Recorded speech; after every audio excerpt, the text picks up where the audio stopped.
This is America in the Morning from Westwood One. Good morning, I'm John Trout. It's Monday, September 16th, 2024. Here's what's coming up on America in the Morning. Donald Trump safe and unharmed after a man with an AK-style rifle had it trained on the former president's West Palm Beach Golf Club. I'm Julie Walker. Senator JD Vance continues to claim Haitian migrants in Springfield, Ohio are eating their pets. I'm John Stolnis. Wildfires still burning outside L.A., but firefighters there are making progress. I'm Clayton Neville. We now know where the trial of a man accused of killing 4 University of Idaho students will be held. I'm Pamela Furr. Investors start this fresh week today after the S&P 500 index had its best week of the year. I'm Jessica Ettinger. A vessel was rescued in the English Channel after an emergency call to Dover, Delaware. I'm Ed Donahue. All ahead on America in the Morning.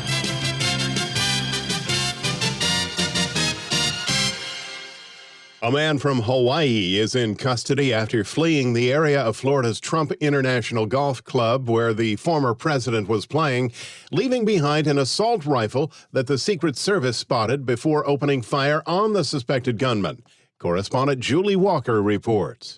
Donald Trump safe and unharmed after a man with an AK-style rifle had it trained on the former president's West Palm Beach Golf Club, Trump International, as he was playing Sunday afternoon, says Rafael Barros with the Secret Service. Former President Donald Trump is safe and unharmed. Agents saw the gun pointing out from the shrubs as they were advancing on the golf course ahead of the Republican candidate for president. Secret Service personnel opened fire on a gunman located near the property line. Trump was whisked away to safety. Palm Beach County Sheriff Rick Bradshaw says the suspect fled but left a lot behind. An AK-47 style rifle with a scope, 2 backpacks which were hung on the fence that had ceramic tile in them, and a GoPro, which he was going to take pictures. Audio courtesy WPBF. The sheriff says a witness took a picture of the suspect's vehicle and license plate. An alert went out and the man was caught in neighboring Martin County. Sheriff William Schneider told WPTV about the arrest. Was not displaying a lot of emotions, never asked what is this about. Obviously,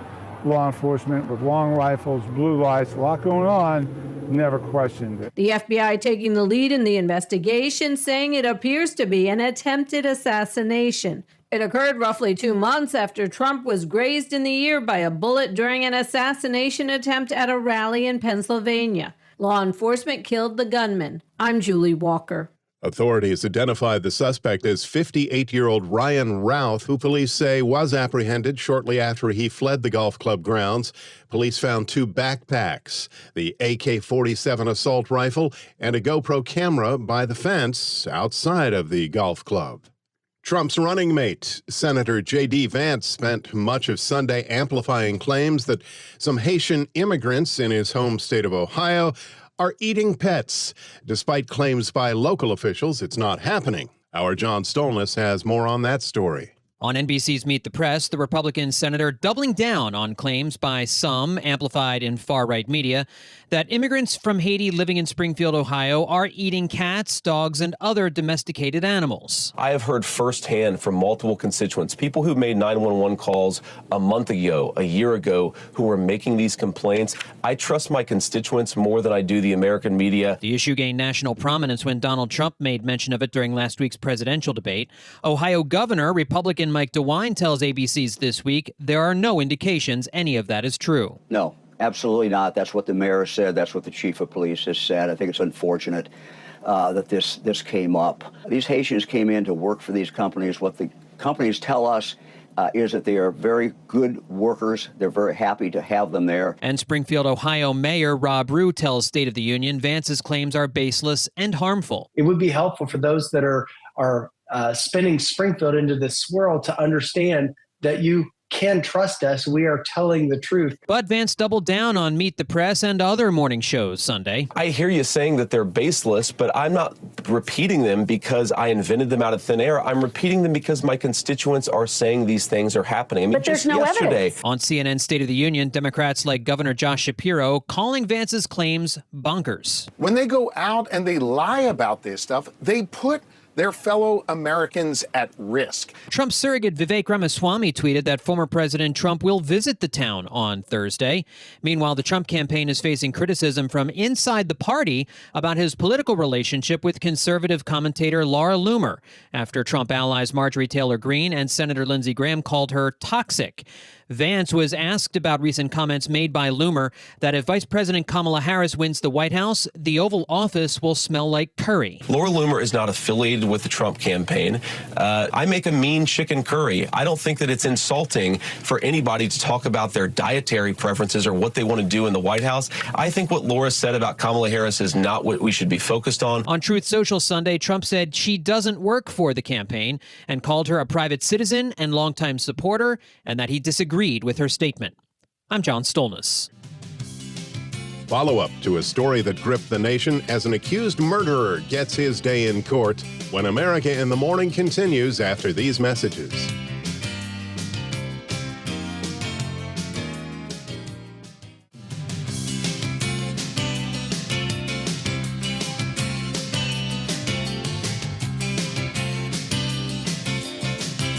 Welcome back. This is America in the Morning, another hurricane on the horizon. With that and the national forecast, here's AccuWeather.com meteorologist Matt Rindy. AccuWeather hurricane experts have been monitoring a tropical wind and rainstorm for several days.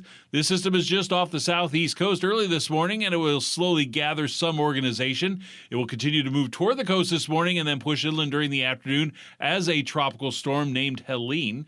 Heavier rain has already begun ahead of the storm's arrival, and because of the slow movement of the storm, a consistent stream of moisture will allow for rain through the day into the night. Any wind intensity developed this morning over water will drop after landfall this afternoon. Rain amounts from the northern South Carolina coast into eastern North Carolina could range from 4 to 8 inches, with 2 to 4 inches as far north as southern Maryland into Virginia. Winds from the rainstorm could also gust as high as 80 miles per hour near the point of landfall in northern South Carolina. Heading out west, there's a large system moving through northern California and heading into Nevada with several showers along and steadier rain even moving in parts of Nevada into southern Idaho.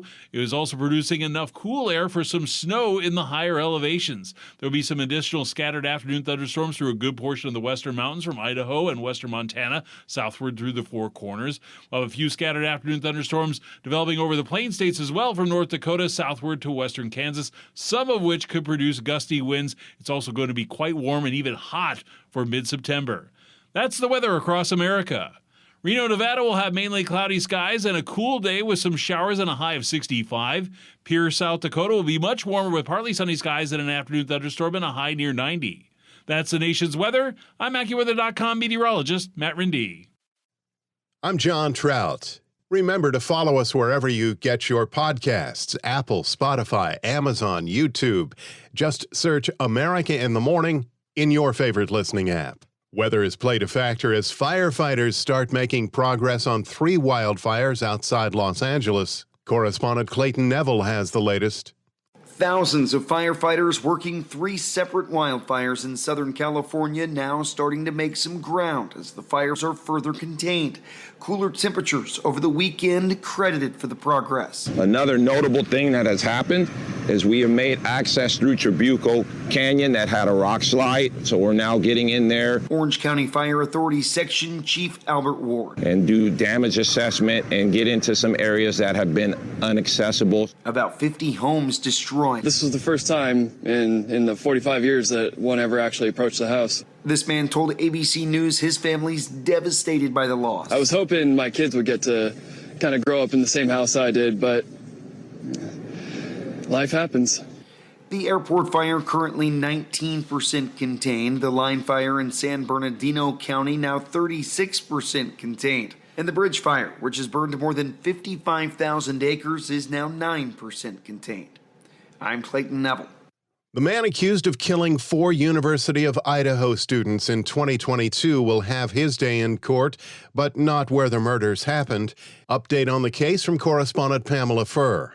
A local Leda County judge agreed with Brian Kohberger's defense team that media coverage involving the university student murders could very well impact finding a fair jury in that area. So the Idaho Supreme Court ruled his trial should be held in Ada County or Boise, some 300 miles away. Now, the victims' families aren't happy about it.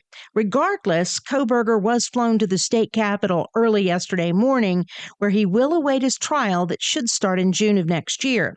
And a hearing is set for November 7th to determine whether or not Kohberger would face the death penalty if he were convicted. He was arrested more than a month after 4 students were stabbed to death at an apartment house on the edge of the University of Idaho campus. He has pleaded not guilty. I'm Pamela Furr. In Sunday night football, the Texans prevail in a 19-13 win over the Bears. When we return on America in the Morning, Boeing factory workers have had it after these messages.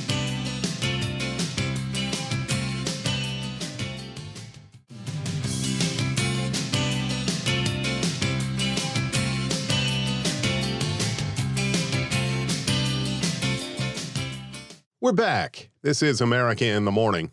The Business Report is brought to you by Fisher Investments. Fisher Investments takes a disciplined approach with investing, helping clients navigate volatile markets. Learn more at FisherInvestments.com. The Monday Report with CNBC's Jessica Ettinger. Wall Street opens this morning for a new week of trading after a big week for stocks. The S&P 500 index is coming off its best week of the year. Pretty assertive showing, I think, by dip buyers this week. Mimics what happened in August after the rough first week.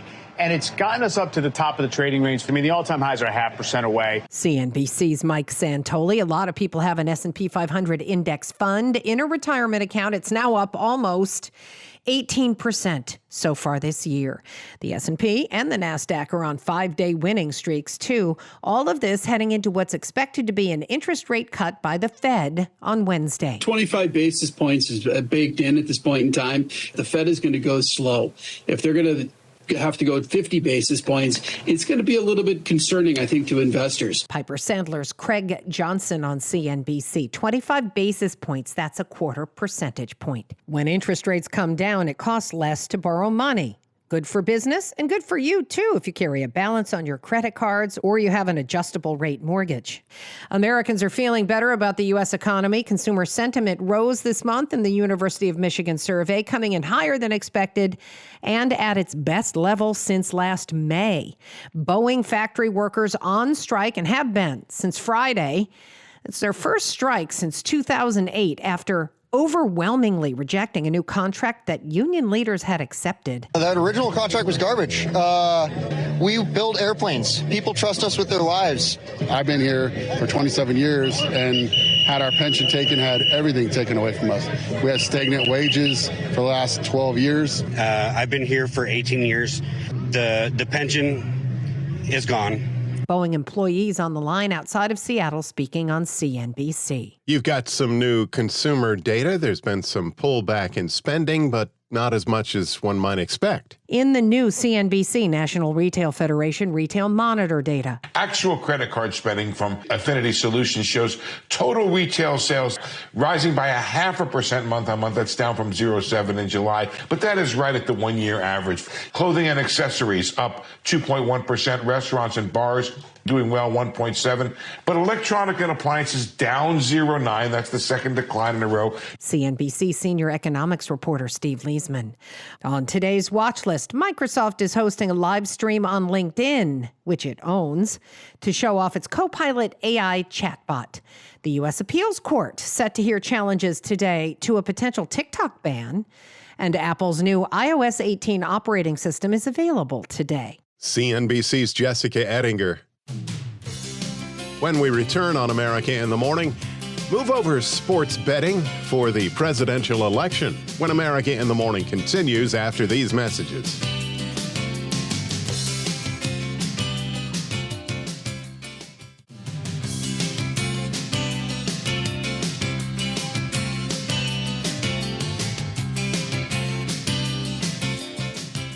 This is America in the Morning. Place your bets on the upcoming election. Correspondent Norman Hall reports not only can Americans vote in U.S. congressional elections, they can wager on them too.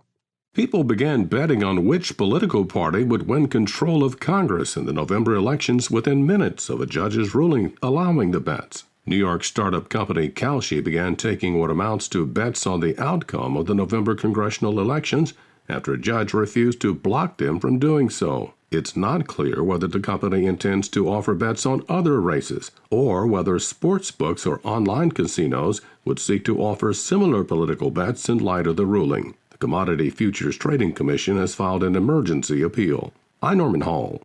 You can call this help from long distance. Correspondent Ed Donahue reports some international assistance from Delaware helped rescue people on a sinking boat off the British coast. Dover Police, dispatcher Atkinson. A man named Francesco called police. My brother called me. He's coming to England with a boat. They are in the middle of water, and the engine are off, and they are there. They are almost going down. The boat was in the English Channel. They come from Calais. They come there in England. They're in England? Police say the man searched on the internet for the Dover Police Department, and the first match was Dover, Delaware. He needed to call Dover, England. It's going down. They're leaking everything. They're screaming there. After some quick work, there was response in England 15 minutes after the Delaware call. Everyone on the boat safely got to shore. I'm Ed Donahue. America in the Morning for Monday, September 16th, 2024 is produced by Jeff McKay. Senior producer Kevin Delaney. I'm John Trout. This is Westwood One. This is America in the Morning from Westwood One. I'm John Trout. Coming up this half hour, the latest on the second assassination attempt against Donald Trump. The vice presidential candidates working hard on the campaign trail too. I'm Clayton Neville. What Ukraine wants and what their allies may not be able to give them, and a contaminated Virginia food plant shut down. A major New York City official dropping a bombshell announcement. I'm Bob Brown. That story coming up. Two stuck in space astronauts say they are adjusting to life in orbit. I'm Ed Donahue. If you're a 23andMe customer, you may be getting some money back. I'm tech correspondent Chuck Palm. Who were the big winners at the Emmys last night? I'm Kevin Carr. Back after these messages.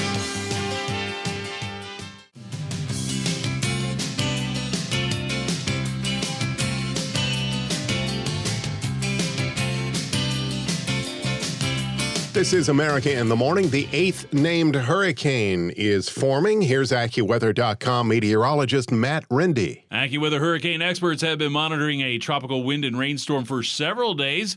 This system is just off the southeast coast early this morning, and it is slowly organizing. It is expected to become a tropical storm prior to making landfall this afternoon, and once it reaches that designation, it will carry the name Helene. Heavier rain has already begun ahead of this system's arrival, and because of the slow movement of the storm, a consistent stream of moisture will allow for rain through the day into the night. Any wind intensity that develops from this storm this morning over water will drop after landfall this afternoon. Rain amounts from the northern South Carolina coast into the eastern parts of North Carolina could range from 4 to 8 inches, with 2 to 4 inches as far north as southern Maryland into Virginia. Winds from the rainstorm could gust as high as 80 miles per hour near the point of landfall in northern South Carolina. Looking out west, we're seeing a large system move through northern California and heading into Nevada, with several showers associated with it and even steadier rain. It is also producing enough cool air for some snow in the higher elevations of the Sierra Nevada. There will be some additional scattered afternoon thunderstorms through a good portion of the western mountains from Idaho and western Montana southward through the Four Corners. A few scattered afternoon thunderstorms will also develop over the plain states from North Dakota southward to western Kansas. Some of those storms could become gusty in North Dakota. And it's also going to be quite warm and even hot for mid-September with highs in the 80s and 90s. Meanwhile, dry conditions are going to persist for the Great Lakes into the Ohio Valley and Northeast as high pressure remains a dominant feature in the area and highs in the 70s and 80s. That's the nation's weather. I'm AccuWeather.com meteorologist Matt Rindy. Don't forget you can follow us wherever you get your podcasts, Apple, Spotify, Amazon, and YouTube. Just search America in the Morning in your favorite listening app. I'm John Trout. Serious questions are being raised as to how this could happen again. One person is in custody after the Secret Service fired on a suspected shooter positioned by the fence outside of the Trump International Golf Club in Florida, where Donald Trump was golfing. Members of Congress, including Tennessee Congressman Tim Burchett, who spoke on Fox News and is a member of the House Oversight Committee, wondered how the shooter could have gotten within 500 yards of Trump without anyone noticing. Correspondent Julie Walker provides an update. Donald Trump safe and unharmed after a man with an AK-style rifle had it trained on the former president's West Palm Beach golf club, Trump International, as he was playing Sunday afternoon, says Rafael Barros with the Secret Service. Former President Donald Trump is safe and unharmed. Agents saw the gun pointing out from the shrubs as they were advancing on the golf course ahead of the Republican candidate for president. Secret Service personnel opened fire on a gunman located near the property line. Trump was whisked away to safety. Palm Beach County Sheriff Rick Bradshaw says the suspect fled but left a lot behind. An AK-47 style rifle with a scope, 2 backpacks which were hung on the fence that had ceramic tile in them, and a GoPro. Audio courtesy WPBF. The sheriff says the man was caught in neighboring Martin County. The FBI taking the lead in the investigation, saying it appears to be an attempted assassination. I'm Julie Walker. Police identified the person they arrested as Ryan Wesley Routh, who they said lives in Hawaii and has had numerous brushes with the law dating back to the 1990s. President Biden issued a statement condemning political violence. The second attempt on Trump's life comes just 2 months after the campaign rally in Butler, Pennsylvania, where a bullet grazed Trump's ear while he was giving a speech. Much of the focus on the campaign trail is on the presidential candidates, but those running for vice president made some noise over the weekend. Correspondent Clayton Neville reports. Minnesota Governor and Vice President Kamala Harris's pick for VP, Tim Walz, held campaign events in Grand Rapids and in Lansing, Michigan on Friday, and hit rallies in Wisconsin on Saturday, where he touted the strength of women. It's really great to have all of these women help us beat the smallest man in the world, Donald Trump. Former President Trump's running mate, JD Vance, hit the Sunday talk shows. He was on NBC's Meet the Press and heard a playback of his interview on the show last month when he said that Trump would veto an abortion ban. If you're not supporting it as the President of the United States, you fundamentally have to veto it. So he would veto a federal abortion ban? I think he would. He said that explicitly that he would. Then Kristen Welker played Trump's comments on the topic during the most recent presidential debate on ABC. I didn't discuss it with JD, in all fairness. JD, and I don't mind if he has a certain view, but I think he was speaking for me, but I really didn't. And yesterday, Welker asked Vance to respond. Well, Kristen, as you saw the president say, we hadn't discussed it. We still haven't discussed it, by the way, because it's not realistic, Kristen. I think that was the point that he made during the debate is he's been incredibly clear that he doesn't support a national abortion ban. He wants abortion policy to be made by the states because he thinks, look, Alabama's going to make a different decision from California, and that's okay. We're a big country. Senator Vance was also asked about controversial comments made by far-right activist Laura Loomer, who said in a social media post that the White House will smell like curry if Kamala Harris wins. That's a reference to Harris's Indian mother. Vance's wife is Indian. Look, Kristen, I make a mean chicken curry. I don't think that it's insulting for anybody to talk about their dietary preferences or what they want to do in the White House. I think what Laura said about Kamala Harris is not what we should be focused on. We should be focused on the policy and on the issues. Is Laura Loomer running for president? No. Kamala Harris is running for president. And whether you're eating curry at your dinner table or fried chicken, things have gotten more expensive. And on CNN's State of the Union yesterday, Senator Vance snapped back at anchor Dana Bash when blamed for threats in Springfield, Ohio over the rumor of Haitians eating cats that's been propped up by the Trump-Vance campaign.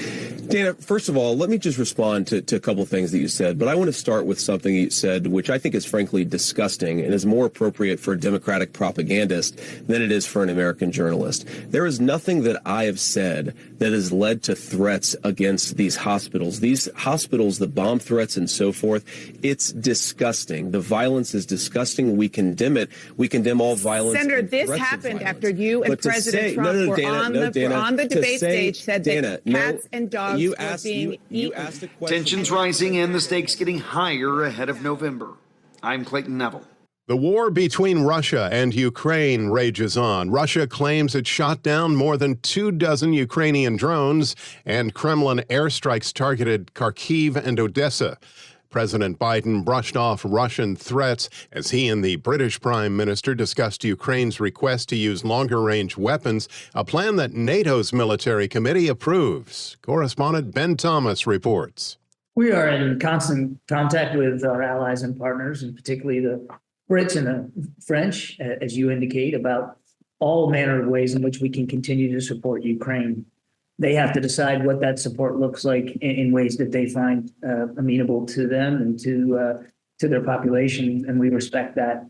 But there are constant conversations between us. Ukraine topped the agenda as President Biden welcomed British Prime Minister Keir Starmer to the White House. I want to thank you for the UK's leadership in this front. The United States is committed to standing with you to help Ukraine as it defends against Russia's onslaught and aggression. And Putin will not prevail in this war, and the people of Ukraine will prevail. I think the next few weeks and months could be crucial. Struggling to hold back Russian advances in eastern Ukraine, Kyiv wants to use some Western-provided weapons to strike deeper into Russia, and U.S. officials tell AP Starmer was seeking Biden's approval to allow Ukraine to use British Storm Shadow missiles for that purpose. This wasn't a meeting about a particular capability. He later told reporters, "We've had a very productive and we've come to a strong position. I'm very pleased that we've had these discussions." Biden was asked about a warning from Russia. What do you say to Vladimir Putin's threat of war, Mr. President?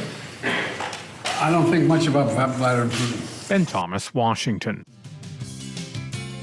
Among the stories we're covering next, New York's mayoral office in turmoil, and 23andMe data breach. Those stories and more when America in the Morning continues after these messages.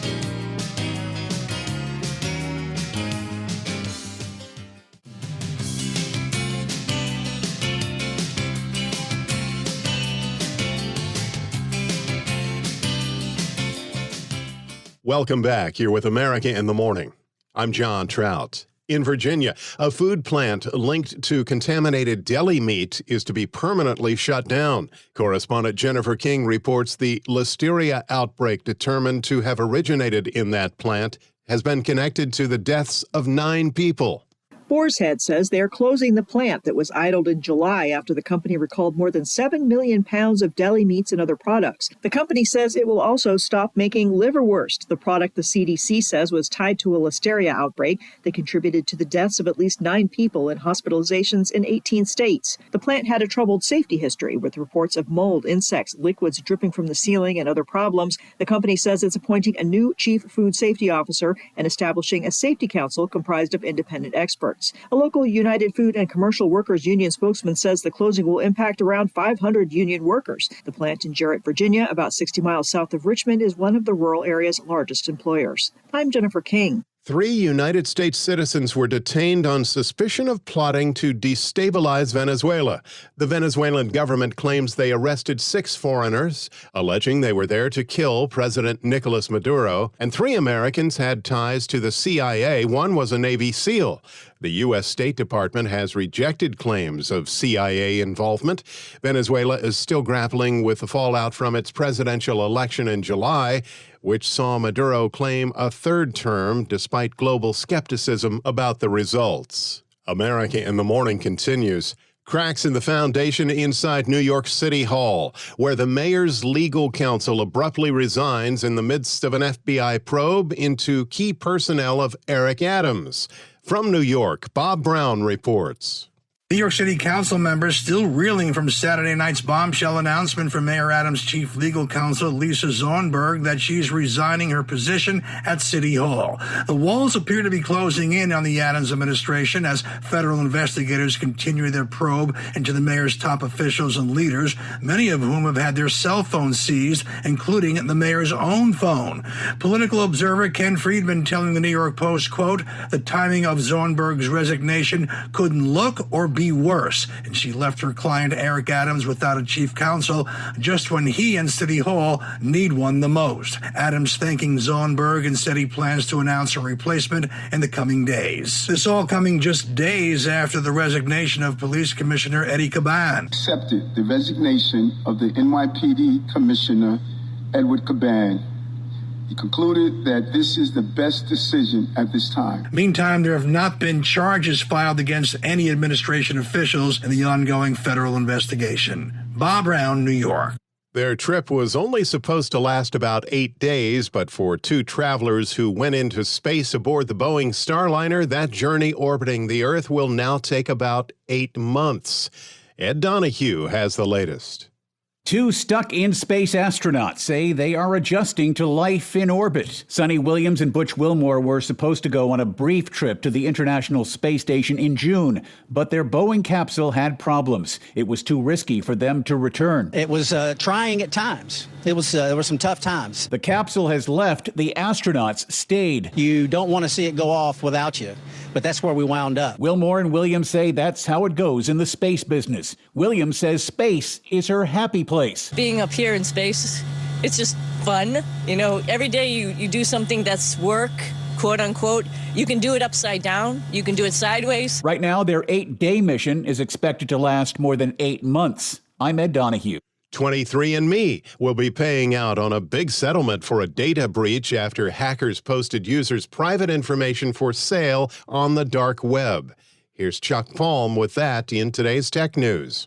DNA cataloging company 23andMe is ordered to pay $30 million and provide 3 years of security monitoring to settle a lawsuit where the judge said the genetics testing company failed to protect the privacy of 6.9 million customers. This includes cash payments for customers whose data was compromised and lets customers enroll for 3 years in a program known as Privacy and Medical Shield plus genetic monitoring. The settlement also resolves accusations that 23andMe did not tell customers with Chinese and Jewish ancestry that the hacker appeared to have specifically targeted them and posted their information for sale on the dark web. In a statement, 23andMe said they believe the settlement is fair and in their customers' best interests. They also expect about $25 million of the cost to be covered by their cyber insurance coverage. The company said the hacker accessed 5.5 million DNA relatives profiles, which lets family members share information. For more tech news, visit allthetoptech.tech. I'm Chuck Palm.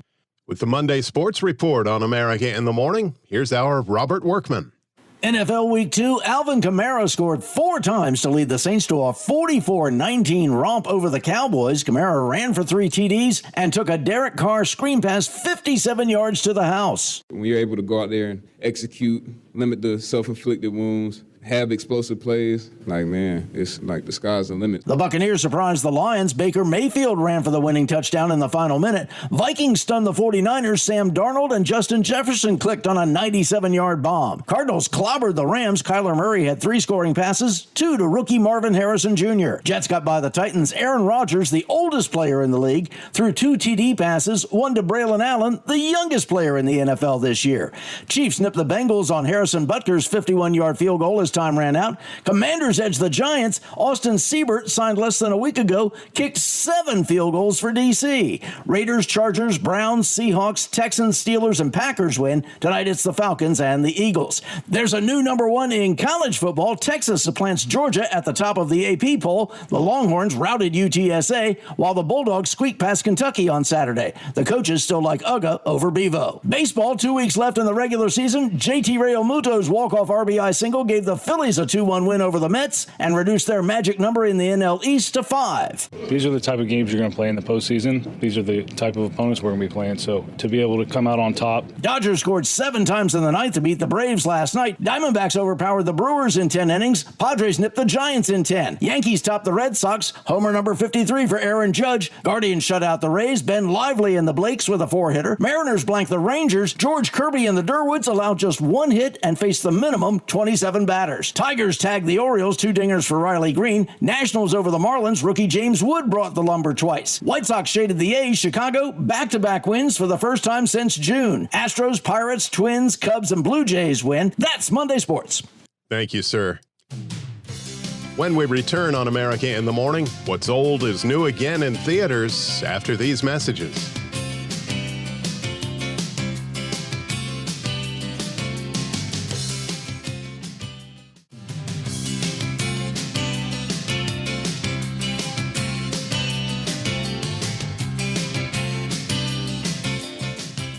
This is America in the Morning. The Emmys were held last night, and there were some big winners from streaming shows. Kevin Carr has details.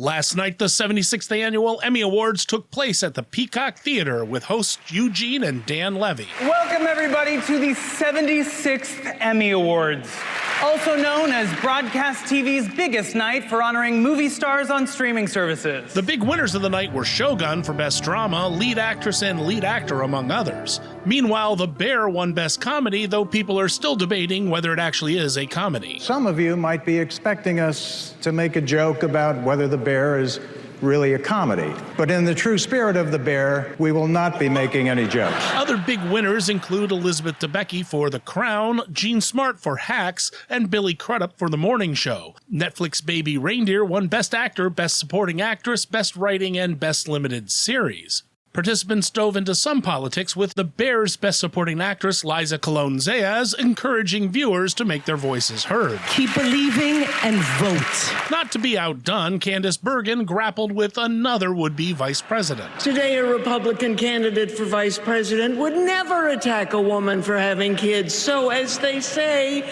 my work here is done. Finally, in a touching moment during his speech for Best Scripted Variety Series, John Oliver thanked his loyal family dog, who is no longer with us. I also want to thank, this is going to be very silly, our dog. This isn't just for her, this is for all dogs. All dogs, you're all very good girls, you're very good boys. I'm Kevin Carr. Another big weekend for Beetlejuice.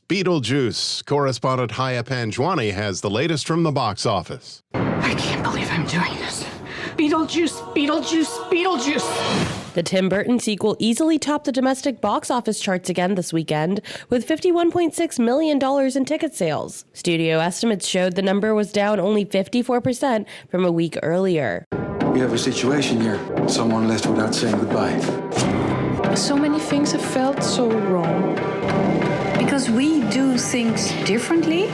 No one's forcing you to stay. Second place at the box office went to the James McAvoy horror movie Speak No Evil, which came in at $11.5 million. Deadpool and Wolverine placed third, and the conservative mockumentary Am I Racist made fourth. I'm Haya Panjwani.